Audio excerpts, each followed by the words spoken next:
Caution, you are about to enter the no-spin zone. The factor begins right now.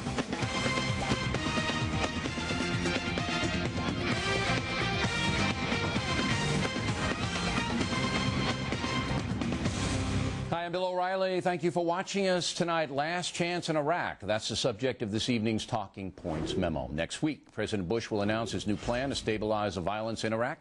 A plan that will most likely include sending more American troops to that chaotic country. Now, clear-thinking people understand the war in Iraq has not gone well. Here's what I said on this broadcast 18 months ago. President Bush must be held accountable for what happens from here on in. I think it's fair to give the military one more year to train the Iraqis to fight for themselves. If things are awful in Iraq this time next year, then it will be fair to say the Bush administration has failed in that country. And so it was. Things did not improve in Iraq, and the American people voted the Republicans out.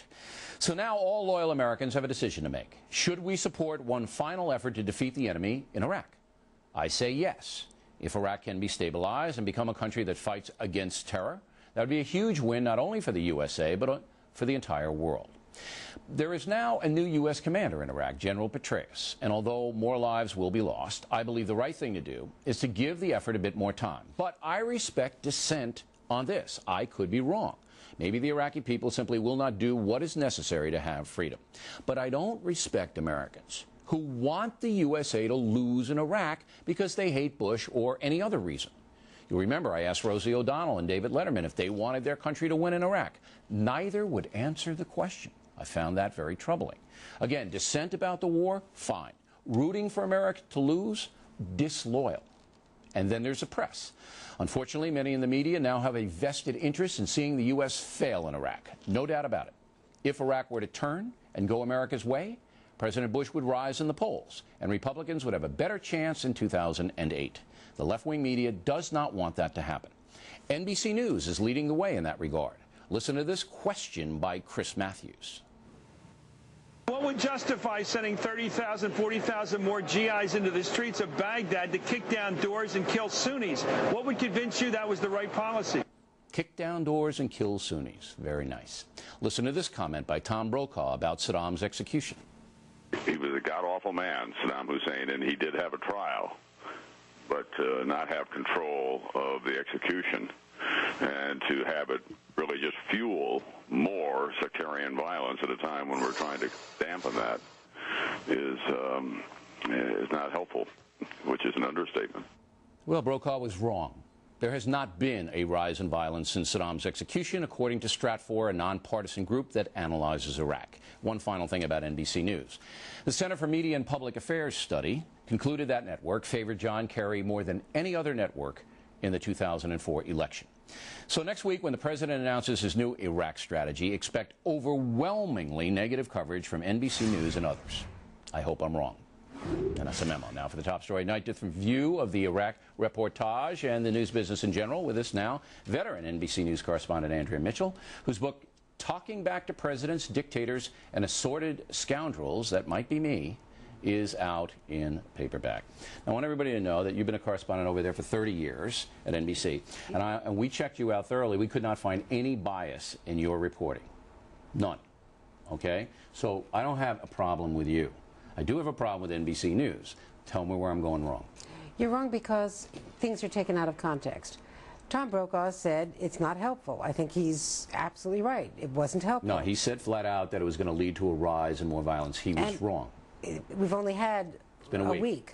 It's been wrong. We don't know what the time frame is for that. Well, so far he's been wrong. Would you give me that? No, because what you took was okay. 5 seconds out of a much longer It was much worse. It was much. What Brokaw said was, you want me to run the whole clip? We did last night. It was much worse. I mean, he condemned every part of that execution as a fiasco, a Wild West hanging. It was much worse. I gave the most benign. No. Go ahead. There is no question that that execution and the way it was portrayed, which is why the White House did not want it portrayed, which is why they didn't want exactly what happened. They said it wasn't helpful. The President of the United States said it was not helpful, which is exactly what Tom Brokaw said. It was an Iraqi screw-up, not a USA screw-up. Well, there was no question that it was an Iraqi screw-up. Right. not a USA screw-up. That's not the impression that NBC News put forth. That's not correct. That's not. That is not. Whoa. Bill, okay. All right. Go ahead. We're talking about NBC News is NBC Nightly News. It's NBC News on MSNBC.com. It's a cable channel. It's cell phone video. Today's Show. Today's Show. On and on. Absolutely. So Can you tell me, you're talking about a major news network which has a wide variety of reports in a lot of different contexts. Okay. And Why would the Center for Journalism say that you favor John Kerry more than any other? That is a very subjective judgment. You don't believe that? I don't believe that. Okay. I really don't. So you think that they have it in for, like I have it in for NBC, I'll admit it. I don't like you guys. I like you. I like the Today Show.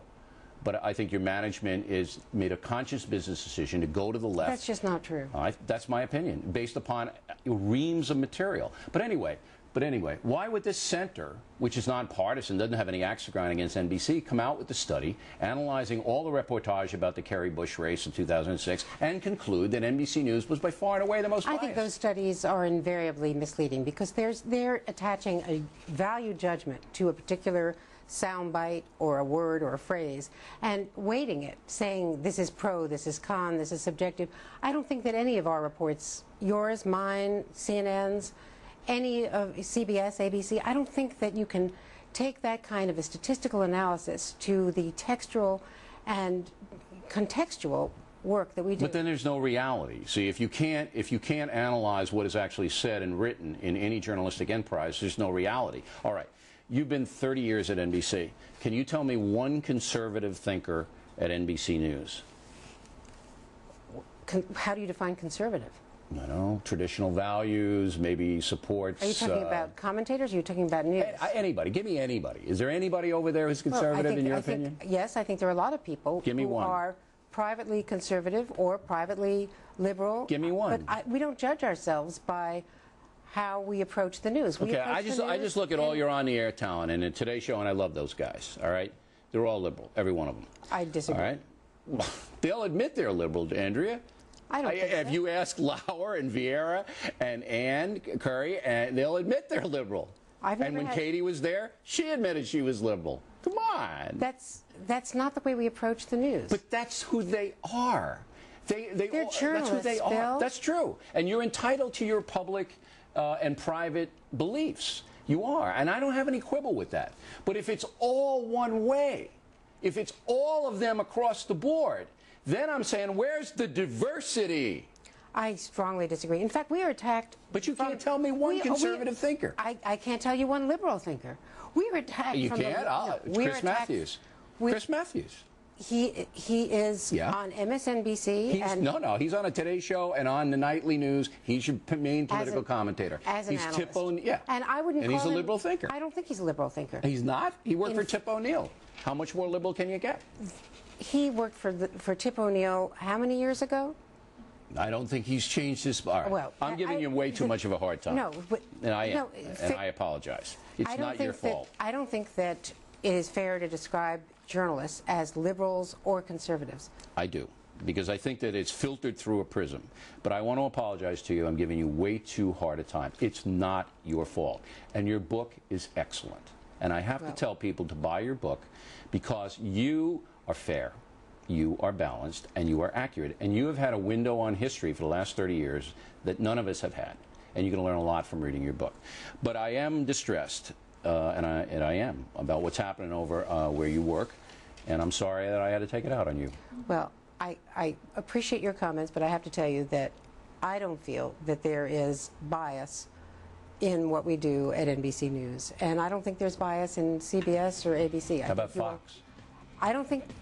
Look, I think that Fox News is a terrific news organization. Are we biased? And there are commentators who are biased, and I don't think that the newscasts are necessarily biased. Shepard Smith will be thrilled.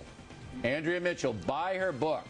All right, just for sitting here and listening to me bloviate, Andrea deserves you to buy her book. Thank you, Andrea. Thanks for coming. Nice to see you. Next on the rundown, some Muslim cab drivers.